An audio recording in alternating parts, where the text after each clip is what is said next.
Thingphun Sawmna Aw phuah tu ke Lalmuansanga zo te pa ASEP zo tlang ram nuam hi chhurpial run iyange ti a chuang taka kan choi chin kan zoram hi ngai to chiang nga yem siktui thiang le boruak thiang len ven ram hi cha khwa ti sei tu mai alo ni ta len tu pui choi vel ram nuam tak chu kan nom kan makin kan ti chereu zova nung cha te lai tua len na chuan kho har nu mai achang zo ta ma se mo khwa kan na tlai lo ve I harang u zo fa zaleng zong te kan zo ram nuam din thar le turin khwa rel zo om na le moi na za thiamin pheilai vorin kal siam ire langu khai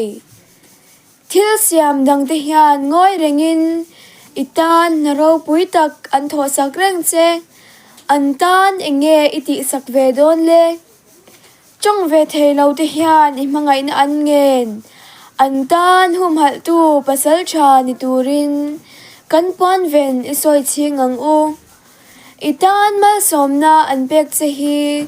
aman I chut chiang nga yem le mason na kan ti zong zong hian akhum zo lo asin aman chhar sen rol ani lo an tan mal somna ini ve don lom ni I leira lai kha thla tu te nen atanga I ro chun ani satlia ngot lo I tu le fa lo om tur te nen atanga I ho ani ti siala chuan lo om tur ten an dem lo nan che dim doi taka tuam lom hi iti mak mo ani e zoram hian chun nu yangin alo choi tle che a imamo tin reng khoi zu le nu ta tuin a chom sei lian che a mangai na dikin chang let ve mo lang che ka mangai Mizoram hian min aw a mangai na chan let ve nan thingphun la en kol puitling ve ro le kalome